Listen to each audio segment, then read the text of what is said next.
This is Fire Captain Carrion at Los Pinos Fire Center, and this is Report on Conditions! This week, we'll get a glimpse into the kickoff of Fire Prevention Week with open house events that were hosted county-wide. And we'll see 2 vehicle fires that occurred throughout the county.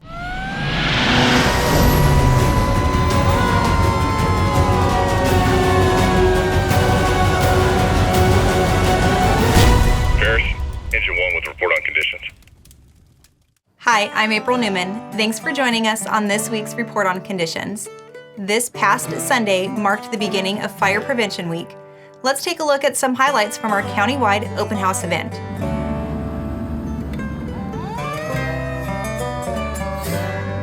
Each battalion selected a station to host the festivities, giving community members the chance to meet their local firefighters, explore fire engines and equipment, and even hop into the driver's seat to sound the horn. It was a fun and memorable day that strengthened the connection between our firefighters and the communities we proudly serve. So CAL FIRE Riverside County Fire Department just hired 10 new battalion chiefs.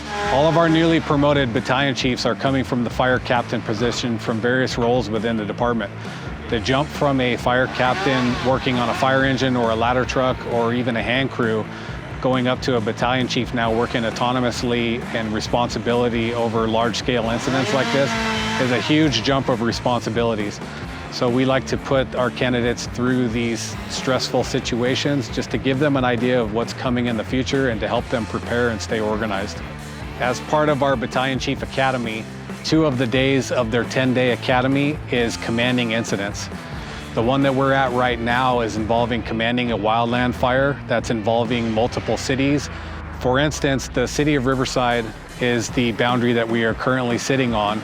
They have different responsibilities in a wildland fire than CAL FIRE does and than the county of Riverside does. So working together with all these different agencies, including Riverside County Emergency Management, Riverside County Sheriff, and the City of Riverside Fire Department and Police Department, the incident commander needs to work with all the different agencies in a cooperative manner to make it seamless on the incident command side and make all the pieces fit together. So during the scenario, they will have different injects, and as people walk up to the command post, they may be reporting things like an emergency on the fire line. I'm kind of concerned about these homes over here, the fire's spreading over here. Okay. We need to order more resources. I need about buy 10 or 15 engines to go there. We have several homes. They may be reporting things over the radio, such as different addresses that are involved with fire or victims trapped by fire at those addresses, as well as just problems that come up during evacuations and road closures and stuff like that that they have to work through as they are trying to get their hands around the fire. We'd like to thank all of our county cooperators as well as the City of Riverside for participating in these scenarios and making them the most realistic that they can be for our new battalion chiefs. Utilize RVC Tech 11 for air to ground. Let's take this time to look over the last 2 weeks of call statistics. From September 22nd through October 5th, your firefighters responded to a total of 7,691 calls for service. Out of those calls, 5,964 were medical emergencies and 172 were fire-related calls. Let's look at a few incidents your firefighters responded to. At around 1:30 in the morning on Saturday, September 27th, firefighters responded to multiple reports of a fire in the 20,000 block of Patterson Avenue in the community of Mead Valley. The first arriving Quint reported multiple vehicles burning as well as an outbuilding with an immediate threat to an additional structure on the property. Firefighters made rapid progress mitigating the structure threat and containing the flames just after 2 a.m. Resources were on scene for about 2 hours working on overhaul. There were no injuries reported to civilians or firefighters. In the early morning hours of Saturday, October 4th, firefighters were dispatched to a reported vehicle fire in the parking lot of a business near the intersection of Newport Road and Marietta Road in Menifee. The first arriving engine reported 2 vehicles fully involved in fire that were an immediate threat to a commercial building. Firefighters worked quickly to keep the flames from spreading any further, and only minor damage was sustained to the building. Fire engines were committed for about an hour with no injuries to civilians or firefighters reported. Also, on Saturday, October 4th, firefighters responded to a reported commercial vehicle fire on eastbound Highway 60 at Redlands Boulevard in Moreno Valley. The first arriving engine reported a semi-tractor fully involved in fire. Fortunately, there was no trailer or cargo attached, and the fire did not spread into any nearby vegetation on the side of the highway. The fire was contained in approximately 10 minutes, and department resources were on scene for about 30 minutes working on full control. The incident was turned over to California Highway Patrol, and no injuries were reported. With September now behind us, let's take this moment in time to highlight everyone who promoted and retired within the month.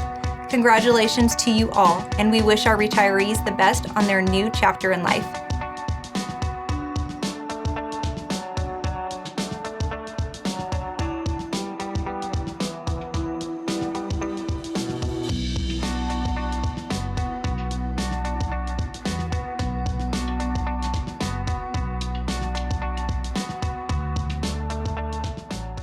Did you know that lithium-ion batteries power most of the electronics and devices we use in our homes? Cleaning our homes, watching streaming platforms, even riding e-bikes and e-scooters, all powered by lithium-ion batteries. So, what's the concern? Lithium-ion batteries store a lot of energy in a small space. If not used properly, they can overheat, catch fire, or even explode. So, what should you look for when buying products powered by lithium-ion batteries? Research your product. Look for a nationally recognized safety certification label, such as Underwriters Laboratories or Electrical Testing Laboratories. These certifications mean the product meets established safety standards. You can often find these logos on the box or instruction manuals, or by contacting the manufacturer. How do you charge these devices safely? Read the manufacturer's instructions. Always use the original charging cable that came with the device, charge on a hard, flat surface, avoid charging on beds, couches, or under pillows, and don't overcharge the device or battery after it's fully charged. For e-scooters, e-bikes, or power tools, the safest place to charge them is outside, away from doors and windows. What are some signs that something might be wrong?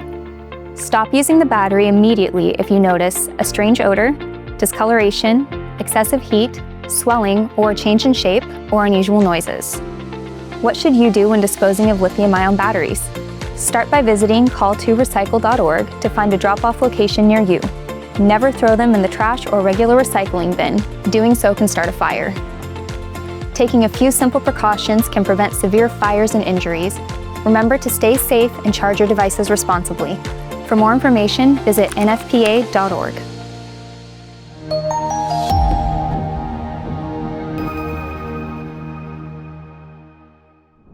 That's all for this week's Report on Conditions. Follow your firefighters in action on our social media at CAL FIRE RRU and stay up to date on incidents happening countywide.